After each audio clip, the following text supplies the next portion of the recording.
il y a un principe en psychologie, en orthophonie, dans toutes les thérapies. Il ne faut jamais mettre le patient en situation d'échec. Il y a toujours, comme le démontre la théorie que je vous ai proposée, quelque chose qui reste dans l'aphasie. Hein? Ce que David Cohen appelait, désigné en termes d'indice de perméabilité de la consigne. L'aphasique n'est pas un nosognosique.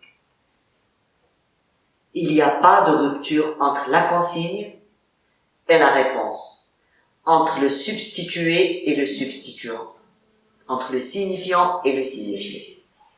La rupture est spécifique et c'est ce que je vous ai expliqué. Il analyse, mais il ne synthétise pas, il n'a pas sa thèse. Le BE, c'est une thèse faite de l'analyse du point d'articulation, des vibrations laryngées, de la bilabialité, pour sortir la gestalt BE. Un mot, c'est une association, c'est une mosaïque d'associations sémantiques, a dit Tissot. Farine, c'est blanche, c'est pain, c'est... باش تخرج farine. فيها كامل هذا المعاني. Le pull, فيه تلبس, فيه الغاز, فيه la couleur, فيه البرد, فيه مشكوت, فيه le pull, t-shirt. Donc il analyse, mais il ne synthétise pas. La phasique, pour farine, il vous dira blanche, il vous dira pas l'arbre. Bas, il vous dira ta, mais il vous dira pas zo. Exactement. Les 3 papiers de Pierre-Marie, il prend un papier, il commence à vous regarder, il va pas lever la main. Vous lui donnez 2 crayons jaunes, un crayon vert. Vous lui dites, mettez le crayon vert entre les 2 crayons jaunes, il prend le crayon vert et il vous regarde. La figure de Ré, vous lui dites dessinez, par copie, ou bien par copie différée, c'est-à-dire qu'il regarde, vous la mettez sous la table et vous lui dites, allez faites de mémoire. Il va pas dessiner une fleur. Il commencera à dessiner un cercle et puis c'est des paragraphies. D'accord? Alors ici, chaque patient aura son aphasiogramme, ou ces 3 aphasiogrammes. Vous prenez, parce que vous avez toujours un registre dans lequel vous suivez toutes les séances, vous écrivez. Eh bien, vous allez dire production d'automatisme linguistique répétition, 60%. Vous mettez répétition de mots en arabe. Je ne vais pas mettre ce qui correspond à cet effondrement du score. Je vais prendre, alors là, c'est génial, dénomination de mots en arabe. Ici, compréhension de mots en arabe, la désignation. Je ne vais jamais le mettre en situation d'échec. J'ai repéré ce que l'on appelle des pics de compétences, qui seront vos portes d'entrée pour la rééducation de l'espace-temps. Toujours espace-temps. Même principe, technique différente. Quelqu'un qui joue le football, un ancien peintre, un ancien ministre, vous choisissez des techniques spatio-temporelles du footballeur, techniques spatio-temporelles du ministre, discours politique. On va discuter un discours. Désignation مليح فيها. مبدأ. Je ne mets pas mon patient en situation d'échec. Donc je vais voir là où il excelle. Voilà à quoi sert la passation d'un test. Tous les aphasiques souffrent d'une déstructuration spatio-temporelle, objet d'une thèse qui a été soutenue en 86 à la Sorbonne et qui a été publiée dans une revue neurologique en 2011 seulement, mais j'ai fait pas mal de communication à l'étranger, etc. On aimait, mais on passait sous silence. On faisait pas tellement attention alors que, en fait, elle elle permet de convaincre dans la mesure où elle est démontrée à travers le phonème, le mot, la phrase, le discours oral. Regardez, sans avoir d'aphasique. Devant vous, vous m'avez dit, madame, vous nous avez convaincu. Tous les aphasiques montrent qu'ils peuvent analyser, mais ils ne peuvent pas synthétiser. Sa personne ne l'a écrit. Pour dégager sa thèse. La thèse, c'est le mana. C'est le sens que nous donnons à la vie. Tout est thèse. À partir d'hypothèses. Vous entrez dans une salle, vous analysez comment les amis sont installés, et votre thèse, c'est d'aller vous asseoir avec celui-là au lieu de vous asseoir avec celui-là. C'est le sens que vous donnez à la vie. Depuis que vous vous réveillez le matin, vous ouvrez les yeux, vous entendez cocorico. Si vous allez travailler, vous fermez la fenêtre pour ne pas entendre un bruit qui risque de vous déranger. Si vous êtes en campagne, en repos, etc., vous ouvrez la fenêtre pour vous sentir dans une ferme. Chaque moment est vécu, selon vos besoins du moment. Et vous avez votre thèse, vous entrez à la maison, vous enlevez votre veste, parce que vous êtes à la maison. Vous entrez dans un amphi, tac, tac, tac, ah, c'est la salle de travaux pratiques. C'est votre thèse. Il y a 4 paires de lunettes déposées. Il y a 3 copines qui portent des lunettes, la vôtre, elle est là-bas. Tac, tac, tac, tac, tac, et c'est ma thèse. Et la thèse se développe à partir de l'âge de 4 ans. L'enfant aime les histoires. Piaget a dit, il acquiert le schéma narratif. Il acquiert l'hypothèse et la déduction. Ça veut dire qu'à partir d'un texte, il pose plusieurs hypothèses et il déduit sa thèse. Et lorsque vous étudiez un texte, en terminale philo, vous étudiez cet auteur est pour la liberté. Argument 1, argument 2, argument 3. Et c'est ça l'étude de texte. Argument 4, la thèse et l'antithèse, toute la vie est thèse. Et ça se construit au contact du texte, de la littérature enfantienne, chez l'enfant. Et l'enfant adore Hadjitsk Medjitsk. Quand il est petit, Jidda, Hadjini, Hakili, et il forme des hypothèses. Et le loup, il a mangé, la petite fille, elle a saigné. Et ensuite, est-ce qu'elle a été chez le médecin? Et il fait des hypothèses, et il construit des thèses, et il forge son intelligence. Donc, les implications. D'abord pédagogiques. Gardez l'enfant de texte, d'histoire. Si vous avez un petit frère qui va à l'école où il n'y a pas de texte, lisez-lui une histoire avant qu'il dorme, chaque jour. Donnez-lui des sources de construction de thèse. Voilà. Il faut le faire.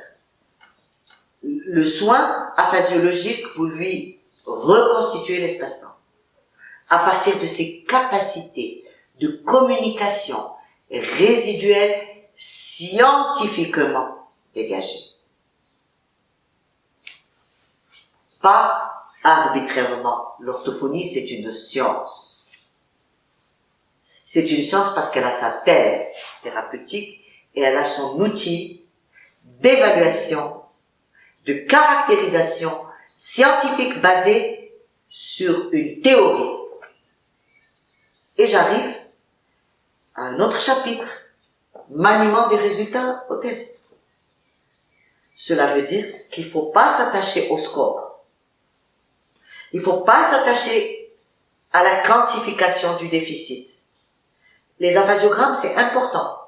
Seulement, un aphasiogramme, il peut être différent pour un même patient selon que vous l'explorez le matin, après un moment de déprime, l'après-midi lorsqu'il a vu sa copine, il vous donnera des résultats différents. Seulement, et sans important.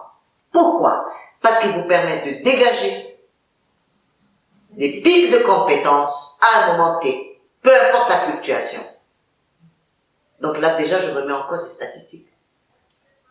En sciences de l'homme, on n'a pas besoin de statistiques, c'est la qualité, pas la quantité. Si vous avez compris qu'il y a une déstructuration de l'espace, ça c'est une analyse qualitative. Vous le rééduquez, bon les scores, c'est pas si vous voulez, un tremplin pour vous permettre de ne pas le déprimer. S'il ne sait pas répéter, pourquoi je vais le faire répéter?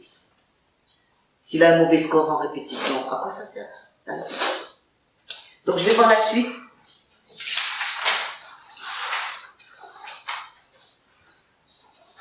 Je vous ai fait tout ça.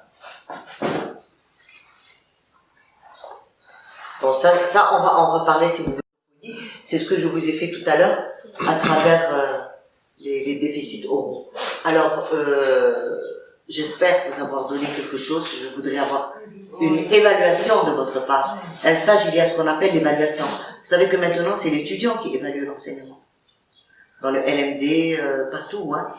En Belgique, en France, en Algérie, dans plusieurs universités, ça se passe. L'étudiant donne son avis. Bien sûr, il reçoit.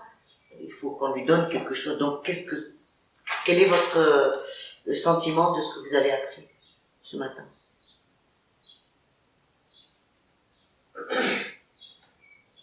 Par rapport à vos attentes, par rapport à vos attentes, effectivement, qu'est-ce qu'il y a?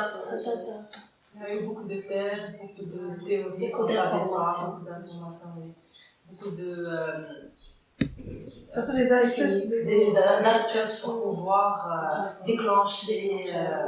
Bien sûr, parce que chauffe. En Algérie, c'est la même chose. Hein. Il voit un aphasie qui commence à lui faire de la dénomination. Alors que c'est... Non, il vaut mieux faire quelque chose de scientifique.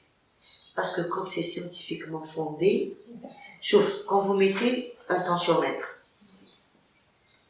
il y a une hypertension. Quand il y a un vertige, il y a une hypertension. Oui, Nalabel, qu'avec le vertige, il va passer avec un verre de citron, ou là avec des comprimés. Donc il faut connaître la cause. En sciences humaines, la cause, c'est la théorisation. C'est l'interprétation des résultats. C'est vraiment l'interprétation des résultats. Vous avez vu une thèse que j'ai faite 20 ans et quelques années. C'était la première thèse. Il faut comprendre pourquoi il y a un manque du mot. Ça, le pourquoi de l'aphasie, c'est la cause neurologique. Mais ça, nous, en tant que soignants du langage, on est obligé de comprendre ce qu'est le langage et d'analyser les résultats au test de langage. C'est pas de la neurologie, ça. D'accord? C'est de la neuropsychologie linguistique. Pourquoi? Parce que la cause, elle est neurologique, mais moi, je suis pas neurologue. Le neurologue, il fait la chirurgie, il enlève l'hématome, il donne des comprimés, il retire le sang, etc. Mais c'est pas mon travail. Mon travail, c'est pourquoi. Il lit, il peut pas résumer. Il copie, il n'écrit pas sous dictée. Il écoute un texte, il peut pas me le redire. Alors qu'il n'est pas dément. Il sait bien, quand je lui ai dit cerise, il a regardé ma veste rouge. Le psychologue, il met 0. Le scientifique, il met pas 0. Il dit, il a compris. Je mets la nature de la réponse. Me cache 1 ou les 2, les 3. Il a compris. Et pourquoi il ne l'a pas dit? Là, les neuropsychologues disent qu'il y a une réduction psycholinguistique sévère. Mais moi, ça m'explique pas ça, c'est un symptôme. Je veux comprendre ce qu'il y a derrière ce symptôme. Eh bien, l'une des explications, c'est celle que je vous ai proposée. Aujourd'hui, ça a été soutenu devant un jury de linguistes, de neurologues, de neuropsychologues, de phonéticiens, de spécialistes à Paris 3. Et j'ai été massivement combattue. Parce que la même année, 86, si tu fais des liens, Blanche Ducarme de Ribeaucourt, avec laquelle j'ai eu un 18,5, je me rappelle, et j'avais droit au stage chez elle parce qu'elle prenait les 5 premiers. Elle a publié Rééducation sémiologique des aphasies en 86 chez Masson, et je lui ai dit, madame, je vais demander à mon professeur, mon encadrant, David Cohen, à Paris 3, de vous inviter à mon jury, j'ai besoin de votre griffe et de votre appréciation. j'ai été vers un mort. Comment elle publie les aphasies, et je lui propose une thèse, l'aphasie en milieu hospitalier algérien. Et elle a essayé de me combattre. Je me suis bien dit, parce qu'on dit tout defend the thesis. J'ai défendu ma thèse. Elle m'a critiqué, bien sûr. J'ai eu la mention, parce qu'il y a eu d'autres qui m'ont défendu dans les délibérations. Et en 87, il y a eu un colloque à Toulouse. Vous allez le trouver dans mon CV. Il y a toutes les communications. Elle a présenté un poster dont je garde le résumé. Parce que les résumés étaient publiés. Où elle a unifié les aphasies. Alors qu'elle était dans la sémiologie 3 mois avant. Elle a dit les mêmes symptômes qu'on trouve dans les aphasies de Wernicke sont retrouvés Ninjas al-Fikra. Et je lui ai écrit. Et j'aimerais que ça soit enregistré. Je lui ai dit, madame, vous êtes venue à ma soutenance, vous m'avez honoré. Seulement, vous étiez contre mon unification des déficits. Et lors du colloque de l'association de psychologie scientifique de langue française qui s'est tenu en février 1987 à Toulouse, je sais plus si c'était l'université Toulouse Le Miracle, je me rappelle plus du lieu, mais il est inscrit dans mon CV. Vous avez présenté un poster et un résumé où vous unifiez les déficits, c'est mes résultats de thèse. Et quand j'ai voulu prendre la parole, parce que j'en ai parlé à la pause à Xavier Seron, que vous connaissez tous, je l'ai cherché, elle a pris le train, et c'est Xavier Seron qui a dit, Madame Ducarme a été appelée en urgence. Rabat! Oui. Parce que un étranger ne veut pas qu'un Algérien vienne avec une nouveauté, avec quelque chose qui renverse l'ordre, hein, qui existait. Ils étaient tous des sémiologues, des tenants du corrélat anatomoclinique, du substrat localisateur, alors que des David Cohen ont parlé d'affaiblissement de la subjectivité dans toutes les formes d'aphasie. Avant moi, bien avant David Cohen, John Eglings Jackson a développé une loi créée de la dissociation automatico-volontaire. Tous les aphasiques perdent le volontaire et ils conservent l'automatique. Et l'être humain, il a autant d'automatisme que de volontaire. Ça, c'est les apprentissages. Et les automatismes, c'est plus tu as appris de choses, plus tu es intelligent. Donc, ce sont ces automatismes-là qui sont tombés parce qu'il a perdu le volontaire. Et le volontaire, c'est la structuration dans l'espace et dans le temps. L'effort volontaire. Il faut un effort. Regardez l'exemple des logatomes. Ba, qui, mo. Il saura pas le répéter. Mais tu lui dis bonjour. Parce qu'il faut autant d'efforts pour ba que pour qui, que pour mo. Tandis que dans bonjour, bonjour, bon, il va attirer le jour. Vous avez vu la preuve que effectivement il a perdu le volontaire. Et le volontaire, moi je l'ai interprété. Moi je l'ai pas lu. En tout cas je l'ai pas lu. Avant 86, je l'ai pas lu. Peut-être qu'on l'a dit après moi que ma thèse elle était déjà publiée. Hein? C'est l'espace-temps. La structuration, c'est l'assurance. Et j'ai fait des recoupements avec les données de la vie quotidienne. La vengeance, c'est un plat qui se mange froid. Tout ça, c'est le recul par rapport au temps. Je donne aussi un très bon exemple à mes étudiants pour qu'ils comprennent. Je leur dis, lorsque vous êtes au boulevard Saint-Michel, vous voyez pas Paris. Mais lorsque vous montez à Montmartre, avec les jumelles, vous dites, voilà la Tour Eiffel, voilà le parc Montsouris, voilà le Panthéon, voilà la Sorbonne, voilà, parce que vous pouvez synthétiser. Nassera, j'ai une question. Oui. Je voulais savoir combien de personnes vous avez traité. Combien de personnes? Oui, alors, dans le cadre de ma thèse, j'ai traité 13. Il y a 13 cas. Et vous savez, c'est des cas longitudinaux. Vous avez vu comme c'est long. Hein? Et, vous savez, c'est pas une question de nombre, hein. Piaget, il a fait une théorie qui a révolutionné la psychologie, sur la base de l'observation d'un patient. Martinet, qui a créé la thèse fonctionnaliste, il a travaillé sur le parler de sa mère. Donc, Parce que je voulais c'est pas savoir, une c'est question quoi de les- nombre, c'est une question, bon, j'ai beaucoup, j'ai pas compté. Parce que, Je veux en savoir, c'est Algérie, quoi les troubles les plus en Algérie, courants? j'ai enseigné dans les hôpitaux l'orthophonie. Et j'avais 3, je dirais, pratiquement jours, parce que c'était de 9 heures à 14 heures. Toutes les promotions que j'ai prises de 79 jusqu'à 2001 ont été formées à l'hôpital Mustapha. L'hôpital Mustapha d'Alger. J'avais la salle de psychomotricité, le professeur Abdelouaheb l'avait mise à ma disposition, je le lui reconnaîtrai toute ma vie, et j'ai invité les étudiants de la licence de l'université d'Alger à venir à mon cours appelé études de cas. Et je leur montrais autant de bègues, que d'aphasiques, que de retard de langage, laryngectomisés, de sourds, et je leur donnais l'explication théorique, la sémiologie, l'examen, le bilan, je faisais passer le bilan, la conclusion, le projet thérapeutique, et on soignait, ils voyaient le soin, comme j'ai été formée à Paris 6. Du Je cas, voulais savoir, ils nous ramenaient des cas. combien de cas, c'est quoi le taux de guérison? C'est-à-dire pour C'est ce genre? cela, c'est cela. Vous savez, normalement, bon, moi je n'étais pas dans un cabinet, c'était un cours. Donc j'obtenais des résultats et après je ne voyais plus le patient. J'avais pas les conditions. J'en ai rééduqué, qui ont repris leur travail. Les aphasiques, c'est pas facile.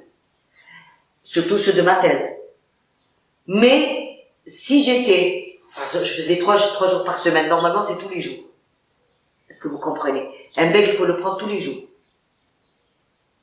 Donc si vous avez des résultats au bout de 3 mois, peut-être qu'en le prenant tous les jours, vous les auriez eu au bout de 8 jours. Et si vous avez des résultats au bout de 8 jours, au lieu de rééduquer un bec, vous en rééduquez 4. Donc il faut pas raisonner en termes de quantité, c'est toujours la qualité qui... Moi c'était dans le cadre de la formation, hein. C'était pas dans le cadre pécuniaire, pour gagner de l'argent, pour... Voilà.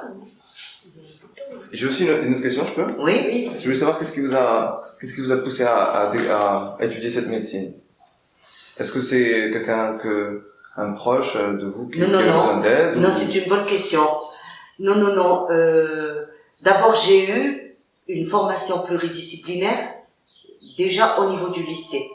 Moi, j'étais littéraire, classique, j'ai fait du latin au lycée et j'ai passé un probatoire lettres. À l'époque, on avait les 2 baccalauréats. Et je suis allée, parce que j'aime la difficulté, comme j'avais une très bonne moyenne, j'avais le choix entre la terminale sciences expérimentales et la terminale philo. Je suis allée en sciences expérimentales, alors que j'étais une littéraire. Quand on a fait un bac sciences, on va pas faire une licence de langue. Et à l'époque, je l'ai eu en 69. Il fallait être aussi bon en histoire, géo qu'en mathématiques, c'était un bac équilibré. Après, on a divisé le cerveau en 2. Celui qui est en lettres, il n'a pas besoin d'être bon en mathématiques, et c'était la ruine. Oui. J'étais la dernière promo, pluridisciplinaire. On était bon partout. Que tu sois philo, sciences expérimentales, mathématiques, il fallait être bon partout. Les coefficients se valaient.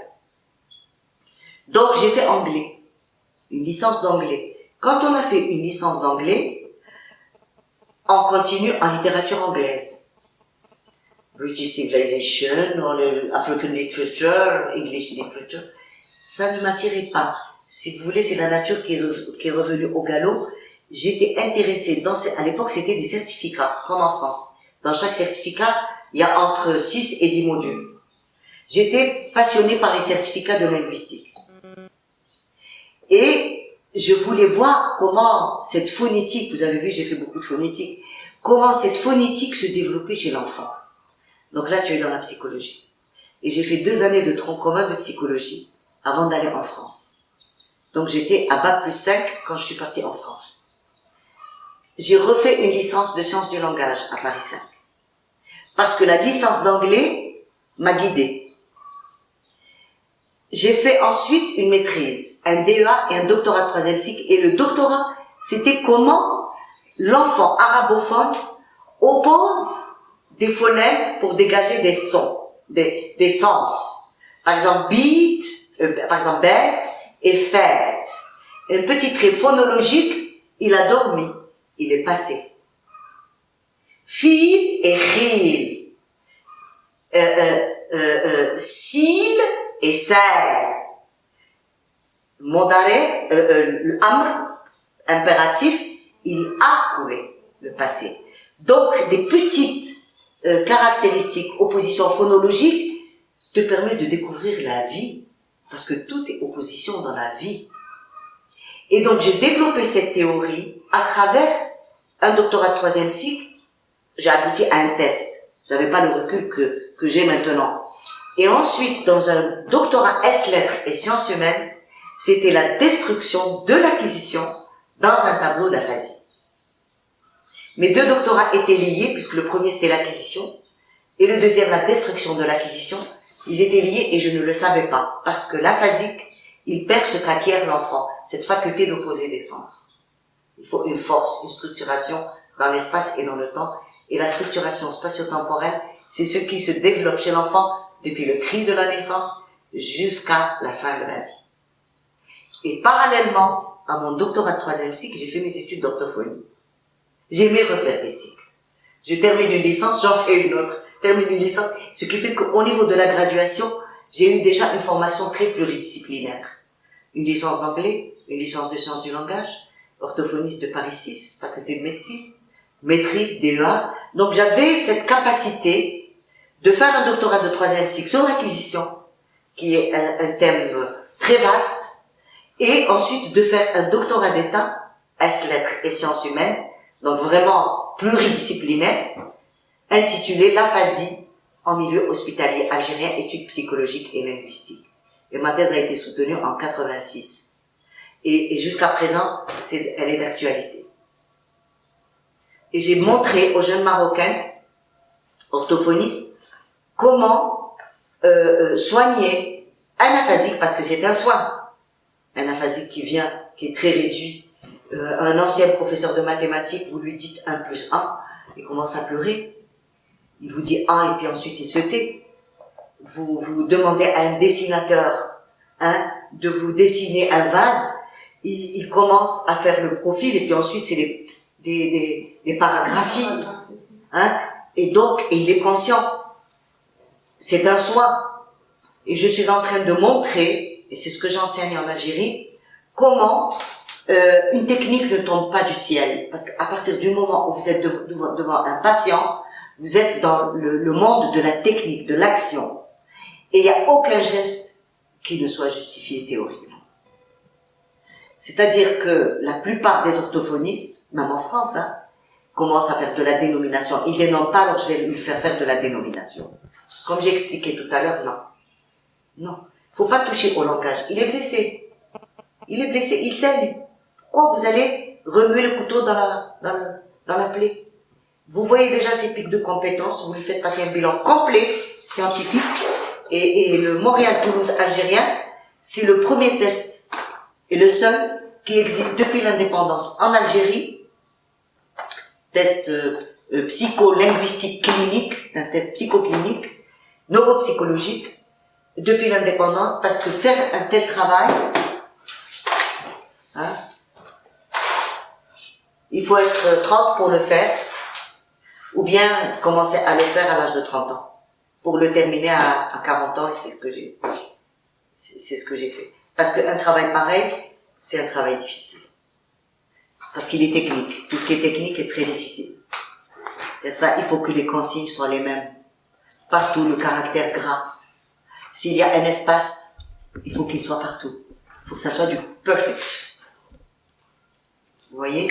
Et je me suis relu, et j'ai relu, et j'ai relu, et j'ai refait. Et il y a toujours des petites imperfections. Je dis, mon Dieu, si je pouvais le refaire, je vais le refaire.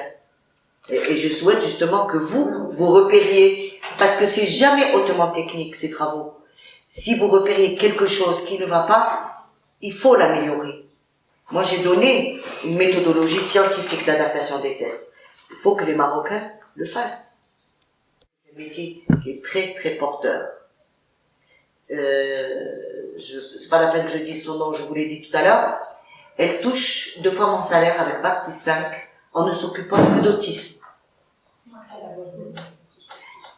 Je suis en train d'essayer de les spécialiser pour que celui qui rééduque en cabinet privé les bégaiements, il ne rééduque pas la pathologie vocale.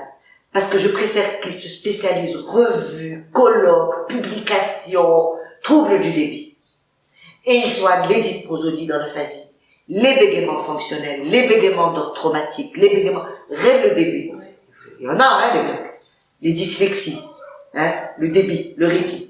Vous ne soignez que ça, et vous vous formez, vous allez à des colloques, vous ne rééduquez que les déficits neuropsychologiques. C'est un monde, la physiologie. C'est un métier autonome en France, la neuropsychologie. C'est un Bac plus 4, normalement. Ou même, c'est des psychologues qui se spécialisent ou bien des orthophonistes. Maintenant, la neuropsychologie, elle est en train de devenir une profession autonome. C'est un monde. Donc, il vaut mieux se spécialiser dans un créneau. Le médecin ORL, il fait pas de la pédiatrie. Et pourtant, il est généraliste. Donc, l'orthophonie, c'est la même chose. C'est des spécialités.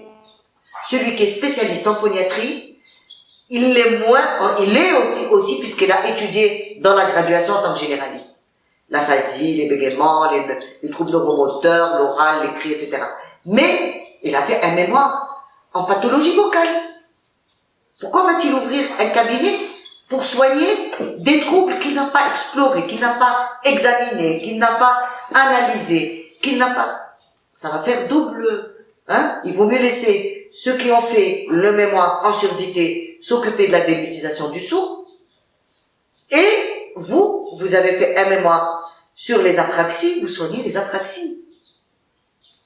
Et je vous assure que vous aurez, maintenant avec les stress, la vie difficile et tout, les Alzheimer chez nous, ils sont 50 ans. Alors qu'en France, c'est la gériatrie. C'est à 90 ans. Donc il faut s'initier aux maladies neurodégénératives. Ça va être un domaine, tout ça. Une spécialité. J'ai une autre question, c'est qu'est-ce qui cause en général les troubles du langage? Est-ce que c'est chimique, c'est génétique? Alors, il y a des troubles fonctionnels. C'est de la chance. C'est-à-dire sans lésion cérébrale, sans déficit auditif, sans carence affective, sans déficit intellectuel. L'enfant ne parle pas à l'âge de 4 ans. Il parle, il ne dénomme que des objets concrets, des énoncés minima. Dès qu'il s'agit de phrases complexes, ça lui pose problème. Et il est très hyperactif. Pourquoi? Parce qu'il n'a pas perdu son intelligence. Et quand on ne le comprend pas, il s'énerve. Alors il se venge, il casse, il touche, c'est le désordre dans sa chambre, etc. Ça, c'est des troubles fonctionnels. Ça s'appelle le retard de langage simple. Il n'a aucun problème.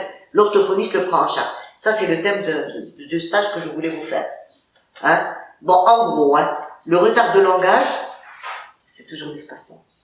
On le réduit par le jeu. Le jeu, et ensuite, on travaille quelque chose qu'on appelle en arabe, le fiqh dalalia, les champs sémantiques. Aujourd'hui, on va travailler les ustensiles de cuisine. Djibou les Lego, Djibou le Kissa, Djibou le service à café, hein. En France, on rééduque dans des appartements thérapeutiques des patients. Aujourd'hui, on va s'occuper des animaux domestiques. Aujourd'hui, on va s'occuper des plantes. Et vous travaillez des champs sémantiques. Pourquoi? Parce que l'enfant qui a un problème de retard de langage, il se contente de quelques petits mots concrets. Parce que les champs sémantiques font intervenir les valeurs relatives. Hein? Il y a la cuillère à dessert, la grande cuillère, la petite cuillère à sucre. Donc, c'est tout cela que l'enfant ne se donne pas la peine de dénommer ou de désigner pour pouvoir communiquer valablement comme un enfant de son âge. Et le moment où les parents s'inquiètent, c'est à l'âge de l'entrée à l'école. Voilà.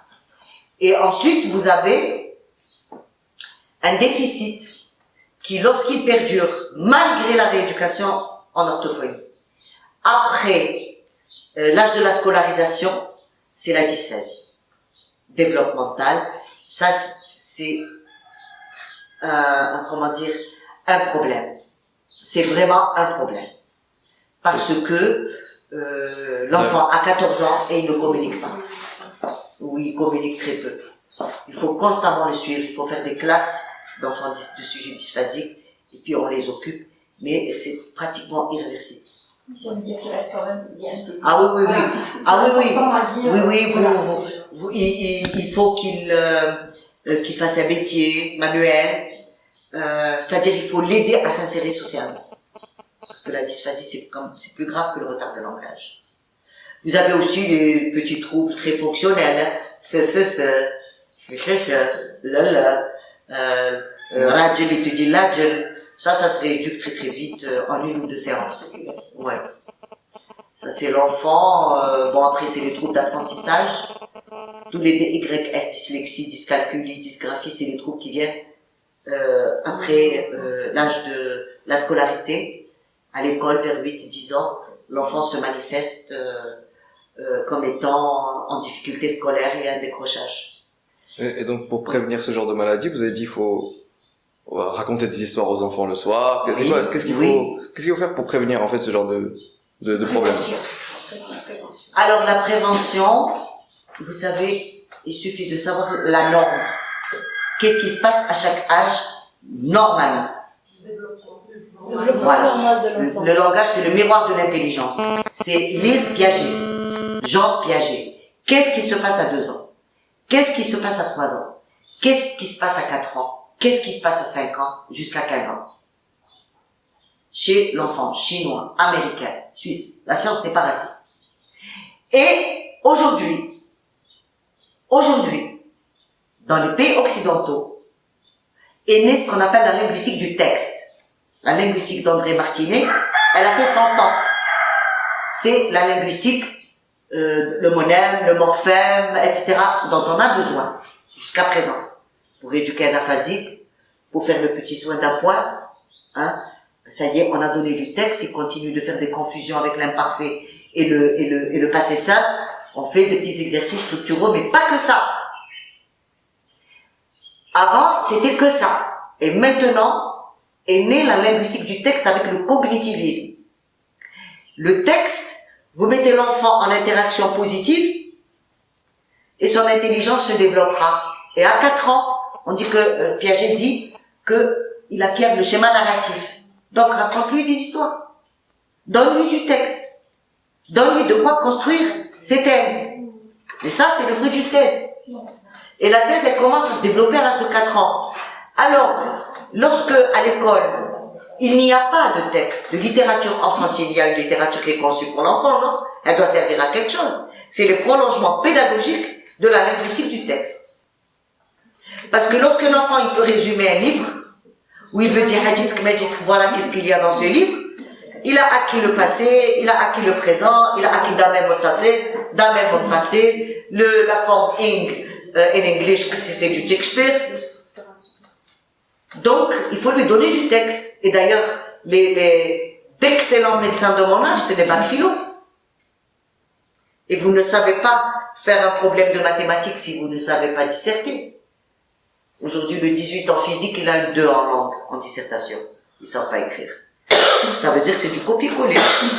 Et Bachelard a parlé de l'esprit scientifique, qu'il s'agisse de philosophie, de mathématiques, de physique.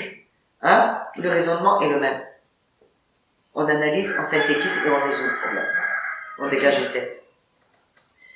Le résultat en mathématiques, c'est la thèse. Si vous avez par d'autres exemple, questions. pour la prévention, c'est-à-dire que tu peux lui expliquer que la prévention sert aussi à éviter, par exemple, pour les dyslexiques, l'échec scolaire, et puis pouvoir avoir la capacité d'analyser, de pouvoir utiliser son raisonnement, pour pouvoir contrer, comment on va dire, tout ce qui est soit la délinquance, soit les thèses intégrées, soit pour rentrer un petit peu dans... Vous savez, la dyslexie, c'est un trouble de la lecture. Vous entendez parler de la dyslexie. Oui, je vois. Et en fait, c'est un trouble qui est d'extrême gravité. On dit c'est léger, il a des troubles de la lecture, bon, ça va passer. c'est un trouble d'extrême gravité, parce que lorsque tu ne sais pas lire, tu ne vas pas comprendre un problème de mathématiques. Tu ne vas pas comprendre un sujet de thèse. Tu as des difficultés de la lecture. Tu ne comprends pas le message écrit. D'accord? Et lorsqu'il ne comprend pas l'enfant, lorsqu'il ne comprend pas, il ne va plus aimer l'école. Et un enfant, s'il n'aime pas, c'est le rejet. Il le donnera. Alors que s'il est motivé, tu peux l'en empêcher, il le fera quand même. C'est un principe de l'enseignement. Les parents envoient leurs enfants à l'école, ils font l'école buissonnière. Parce qu'il est obligé, par ses parents, d'aller à l'école. L'école buissonnière, c'est les fréquentations. Fréquentation, c'est la drogue. La drogue, c'est le mauvaise conduite. C'est la délinquance et c'est le suicide. Alors, vous savez, dans les pays d'Europe du Nord, qui ont le mieux réussi leur éducation, et avant de vous dire cela, je vais vous dire, vous ouvrez dans Google, vous écrivez nombre d'œuvres littéraires dans le cycle 1, cycle 2, cycle 3. Cycle 1, cycle 3, c'est de 6 ans à 11 ans. L'âge de l'hypothèse et de la déduction. Vous trouvez 12 000 pièces de théâtre, 15 000 poésies, 10 000 romans. Même Mohamed Tibou bin Djellol Takoum. Dans nos écoles, il n'y a rien de tout ça. Chez vous, je viens de m'enquérir, on m'a dit que même au Maroc, il n'y a pas la littérature enfantine. Eh bien, ça sera du copier-coller toute sa vie. Parce que c'est un âge vulnérable. Vous savez, la psychologie du développement, c'est exactement comme l'embryologie. L'intelligence sensorimotrice, c'est entre 0 et 18 mois, pas à 19 mois, pas à 2 ans. Entre 2 ans, 2 ans et demi, c'est la fonction symbolique, c'est pas à 7 ans. C'est exactement comme le cartilage qui devient périoste. Et l'enfant, à 10 mois, il peut se tenir debout. Ce qui n'était pas le cas à 6 mois. À 6 mois, c'était un cartilage, il faut lui mettre des coussins derrière pour qu'il s'assoie. Et après, 6 mois et demi, 7 mois, il était quadrito. Après, après, c'est physiologique. L'intelligence, c'est la même chose. Alors, j'ai fait un article que je souhaiterais. Vous voulez dire pour les pays du nord d'Europe? Je vais vous en parler. D'où les articles, lorsque vous ouvrez mon site, urnop-alger2.com, c'est notre site. J'ai d'excellentes équipes. Je n'aurais jamais pu monter l'orthophonie sans ces équipes. Et elles m'apprennent des choses. Et je leur apprends des choses. Mes collègues didacticiens, ils savent maintenant à quoi leur sert leur didactique. Et vous savez, l'être humain, quand il se sait utile, il est épanoui. Quand il ne fait, par exemple, de la linguistique que pour décrire, moi j'ai compris ça, j'ai été attirée très tôt par l'usage des signes de la langue qu'André Martinet nous a appris à décrire. C'est-à-dire, je me suis lassée de la description dès la maîtrise. Je suis allée vers l'acquisition des objets décrits.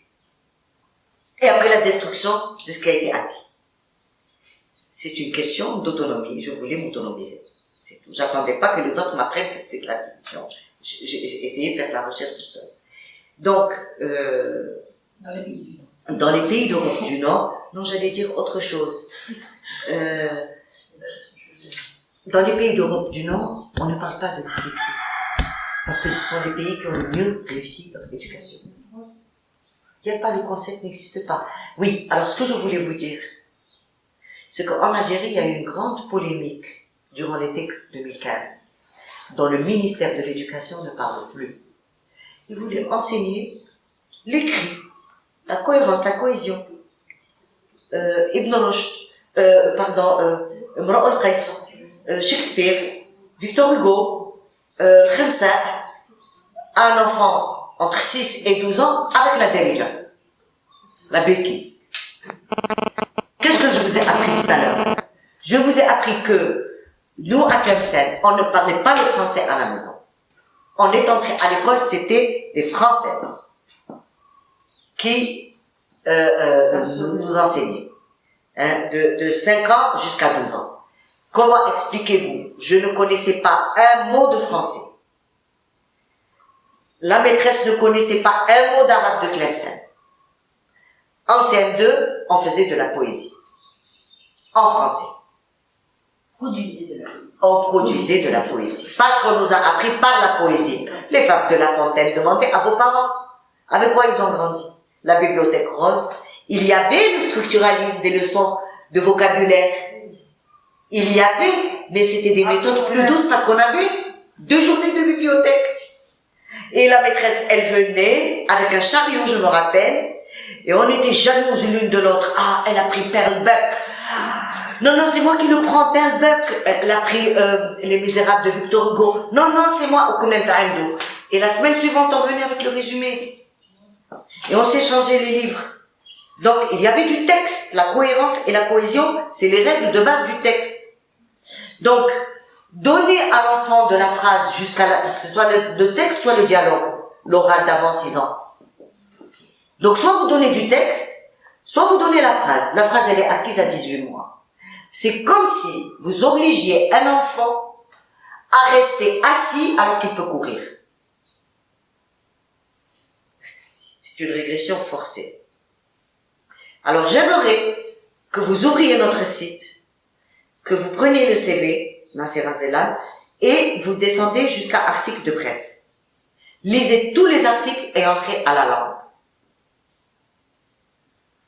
Et tout récemment, parce que dès que je vulgarise beaucoup par la presse, c'est une façon de me défendre aussi, parce que toute création et provocation, ça vous donne beaucoup d'ennemis. Donc quand je médiatise, les gens comprennent. Et parmi ceux qui comprennent, il y a des décideurs, des fois un ministre, des fois un SG. Ils me défendent sans que je sache. Et du jour au lendemain, tiens, mon doctorat a été habilité, mon doctorat LMD. Tiens, comment ça se fait? Le département s'est autonomisé. Parce que j'écris dans la presse, je vulgarise et je convainc. Moi, je défends pas ma poche, ni un poste de ministre, ni rien du tout. Moi, si je veux ouvrir une clinique, je m'enrichis dans les 2 jours qui viennent. Hein? Et je suis compétente, c'est-à-dire j'ai une théorie thérapeutique. Et je forme, j'ouvre un master privé. Je peux, bien sûr. Mais je préfère travailler pour ceux qui n'ont pas les moyens d'aller payer une école privée ou d'aller se faire soigner à l'étranger. Moi, c'est pour ça, vous savez, où on est motivé ou on ne l'est pas. Où on est scientifique ou on est mercantiliste. Donc, vous lisez le tout dernier article. J'ai critiqué une thèse qui a été soutenue en France, très bien écrite, bien présentée, tout ça. Et c'était un Algérien, mon ancien étudiant, qui a été la présenter en France, alors qu'il pouvait la faire en Algérie. Il a été la soutenir en France, et c'était le structuralisme, recherche sur la dyslexie. Malta, la dyslexie fait un faire. L'école, c'est une clinique. Je vais travailler sur la dyslexie. C'est un préjugement. Peut-être que tu vas pas en trouver. Un enfant qui est soumis à une pédagogie positive, pourquoi va-t-il être dyslexique s'il n'est ni aveugle, ni sourd, ni bête, Pourquoi veux-tu qu'il soit dyslexique? Je vais faire une thèse, un doctorat sur la dyslexie. Si vous saviez tous les projets qui sont financés en Algérie pour approcher la dyslexie, tu crées la dyslexie, après tu fais un projet qui coûte rubis sur l'eau pour la soigner. Non. Donc, maintenant, la dyslexie, c'est la prévention. Donner à l'enfant ce qu'il lui faut pour développer sa lecture normalement. Piaget, qu'est-ce qu'il a dit? Les linguistes, qu'est-ce qu'ils ont dit? Les spécialistes des apprentissages, qu'est-ce qu'ils ont dit? Ils disent que de 6 à 12 ans, il faut le gaver de texte. La preuve, en France, 12 000 pièces de théâtre. Voilà les écoles de théâtre. Les fables de La Fontaine, j'adore. L'abstrait. Chaque fable de La Fontaine, c'était une leçon de philosophie, c'était une leçon de... pour construire des thèses. Et là, je me suis dit, le bon mathématicien, c'est qu'entre 8 et 9 ans, ça s'est bien passé. Entre 8 et 12 ans. Le bon boucher, c'est qu'entre 8 et 12 ans, ça s'est bien passé. Le bon peintre, le bon jardinier, tout. Ceux qui, les délinquants et tous, entre 9 et 10 ans, c'était le matraquage. Je répète, on m'a fait un boss d'année, chat, chien, aboyer, miauler. Correspondance texte, action, talafazi. Alors que l'enfant, il s'imagine la jeune fille, Badr Boudour, le cheval blanc, le garçon, il s'imagine Hercule, le roi lion. Tu lui dis, on fait Bousteni, l'Hercoufi Mtbakhi. L'Hercoufi, elle m'a un seul livre, hein, qui peut lire en 10 minutes, alors qu'il peut lire 30 livres en une semaine. Et bien, je vois que le mal est identique. Et ben, donnez de la lecture à vos petits frères, au moins sauver quelques-uns. Voilà. Racontez-leur des histoires. Voilà. Et c'est pas une question de signifiant.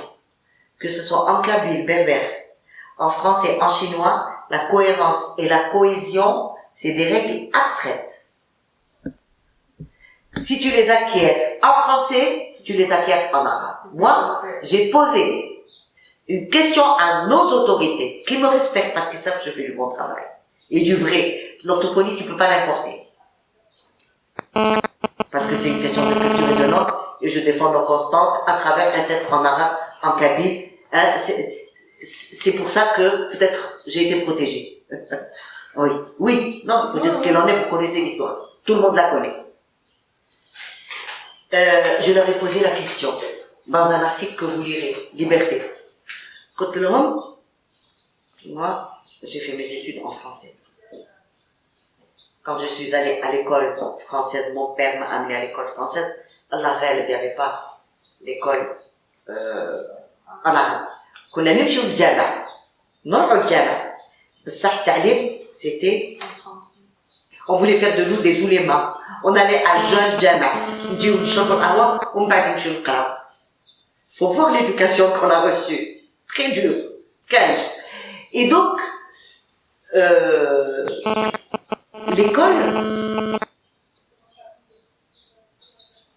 je sais plus, dis-moi, tu vas faire des arrangements, j'espère. Bien, vous allez couper. Oui. Des choses qui ne sont pas bien, tout ça. Là, je sais pas, je voulais vous dire quelque chose. Je vous ai dit, vous avez préconisé l'arabisation. En 79, je suis rentrée de la Sorbonne avec une thèse rédigée en français, avec des études d'orthophonie en français, une maîtrise en français, un DEA en français, c'était la Sorbonne. C'était Paris 5 et Paris 6. Et je me suis inscrite à Paris 3, en thèse d'État. Et je suis rentrée. On nous a dit, il faut vous arabiser.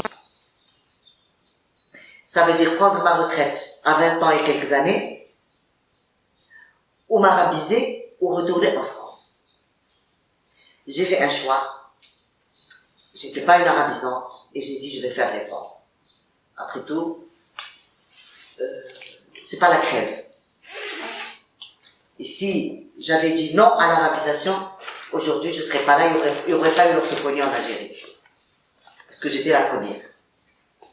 Bien. Je leur ai posé la question. Je leur ai dit, comment ça se fait? Vous nous avez pratiquement imposé l'arabisation. Je m'y suis faite l'orthophonie, même dans les pays arabes, elle est en anglais ou en français. Au Liban, elle est enseignée en français. Et nous, on est des surdoués, l'Algérie. C'est Chouk al-Hanaki, c'est Samet al-Djoura, c'est Akhou Loura. Ça n'existe même pas dans les pays arabes. Donc on est plus arabes que les arabes. Tant mieux. Ça nous a fait faire des dictionnaires, ça nous a fait faire beaucoup de choses. D'accord. Mais je leur ai demandé pourquoi vous ne m'avez pas posé la question, comment tu as fait? Pour enseigner l'orthophonie en arabe. Il y a des thèses en arabe dans mon site, de 600 pages. Comment tu as fait?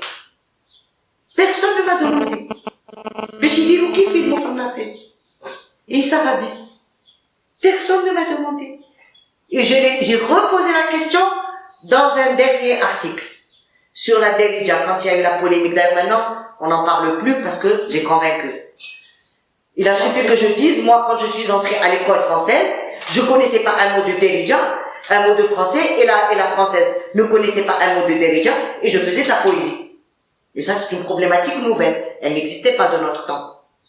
Hein? En France, on n'enseigne pas le français avec les dialectes oraux. Parce que le français oral et l'oral écrit, le français écrit, c'est pas la même chose. Il n'a pas besoin de cette béquille. Il va directement à la langue pure. Ils m'ont pas répondu. Eh ben moi, je leur ai dit, je vais vous la reposer. 15 ans après, je vous la repose. Mais quand vous m'avez pas répondu, ça veut dire que vous n'allez pas me répondre. Donc, j'ai donné la réponse. Je leur ai dit, parce que les 2 heures d'arabe que j'avais quand j'étais au lycée, c'était de la poésie. Vous savez, à Tlemcen, on avait le professeur Gewer, on avait le professeur Benilles, Endelos, et tout. Et il venait nous déclamer Jamil Bouteyna, Hafid Ibrahim, l'autre, Mikarren, Mifarren, Mokbilin, Moudbirin, Ma'an, Kejulmoud, Sakhren, Hatta, Zeylou, Min Ali. Et on s'imaginait Seyl, on s'imaginait, c'est-à-dire notre imagination, elle a été construite par la langue arabe. Mais la vraie Fosha, c'est de la Darija traduite. China, il n'y a pas la cohérence et la cohésion du texte. Le texte, il y a un auteur. Un auteur. Hein? Jean de La Fontaine, Khensa, un texte, il a sa typologie. Il a son genre. Il y a que lorsque vous écrivez, étude de texte, texte narratif, texte argumentatif, texte théâtral, texte poétique, texte, hein? Dans le livre de langage, il n'y a rien de tout ça. Donc, j'ai appris, si vous voulez, la langue arabe par le cognitivisme, par le texte. Et c'est la raison pour laquelle j'ai pu arabiser l'orthophonie. Sinon, je n'aurais jamais pu. Je serais partie. Et je ne fais pas de faute que des arabisants qui ont étudié toute leur vie en français, en arabe. Ils ont été aux États-Unis, ils ont fait, je sais pas quoi, n'importe quoi en anglais, mais c'est des arabes. Eh ben, ils font des fautes que moi, je ne fais pas. Je n'ai pas leur niveau lexical, je n'ai pas leur niveau, hein? Parce que moi, il fallait que je fasse les bouchées doubles, que je crée et que j'arabise en même temps. S'il fallait vraiment être un surhumain pour faire ça. Alhamdoulilah, le pouvoir algérien, c'est un pouvoir où il y a des hommes avec un grand H. T'enregistres pas ça. Il y a des hommes avec un grand H qui veulent que le pays se développe. La preuve, l'orthophonie existe. Donc, c'est un pays qui veut avancer. C'est un pays qui veut créer des choses. Et c'est un pouvoir qui a beaucoup investi pour la recherche scientifique. Énormément. C'est un pays qui envoie des boursiers en France et ils ne reviennent pas. Des Nasser Azelel, il n'y en a pas des masses. Oui.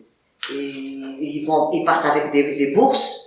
L'Algérie qui donne des bourses que ne donne pas le Maroc, ni la Tunisie à leurs étudiants. Et des bourses bien consistantes. Il y a le miskin, il y a le moyen, il y a le merfin. L'istalité. Et ils ne reviennent pas. Donc ça, c'est un problème.